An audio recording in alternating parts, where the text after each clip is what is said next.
Guys, তো আজকে সকাল সকাল তোমাদের জন্য একটা ভিডিও শেয়ার করছি। আমি তোমাদেরকে আগেই বলেছিলাম যে আমি যখনই কোনো ইনফরমেশন পাবো অবশ্যই তোমাদের সাথে শেয়ার করব। অলরেডি আমি অন্নপূর্ণা ভান্ডার নিয়ে দুটো ভিডিও বানিয়েছি, যেখানে আমি ইনফর্ম করেছি কিভাবে কারা এই প্রকল্পটি পাবে।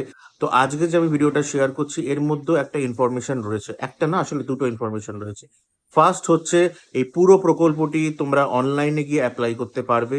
সরকার থেকে জানানো হয়েছে অনলাইন যে পোর্টাল আছে বা ইন্টারফেস আছে সেটা এতটাই ইজি করা হবে যে যে কোনো মানুষ অনলাইনে গিয়ে তাদের ডিটেলস ওর মধ্যে সাবমিট করে এই প্রকল্পটির জন্য অ্যাপ্লিকেশন দিতে পারবে। অফলাইনে হবে কিনা সেটা এখন আমি ক্লিয়ার নই, হলে আমি অবশ্যই তোমাদেরকে জানাবো। দ্বিতীয় হচ্ছে, এই একটা কথা অনেকদিন ধরেই চলছিল যে যাদের নাম এসআইআর লিস্টে নেই তারা হয়তো অন্নপূর্ণা ভান্ডার পাবে না।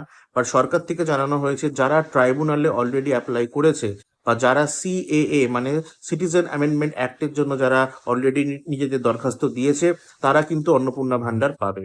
এই এই দুটো ইনফরমেশন আপাতত আমাদেরকে জানানো হয়েছে। এর বাইরে আর কোনো ইনফরমেশন এখনো পর্যন্ত কেউ জানে না। আমাদের এখনো যে অনলাইন যে পোর্টালটা মানে যেখানে গিয়ে তোমরা অন্নপূর্ণা ভান্ডারের জন্য অ্যাপ্লাই করবে সেটা এখনো অ্যাক্টিভ নয়। ওটা অ্যাক্টিভ হয়ে গেলে অবশ্যই আমি সেটা নিয়েও একটা ভিডিও তোমাদেরকে বানাবো, যে ওখানে কোথায় গিয়ে তোমাকে কি ডকুমেন্টস ফিল আপ করতে হবে, কেমন ভাবে করতে হবে, প্রত্যেকটা স্টেপ বাই স্টেপ প্রসেস আমি তোমাদেরকে দেখিয়ে দেবো। সেই মতন করে তোমরা করতে পারবে, আর আশা করি সবাই সবাই সবাই অন্নপূর্ণা ভান্ডার পাবে। ওকে, থ্যাংক ইউ।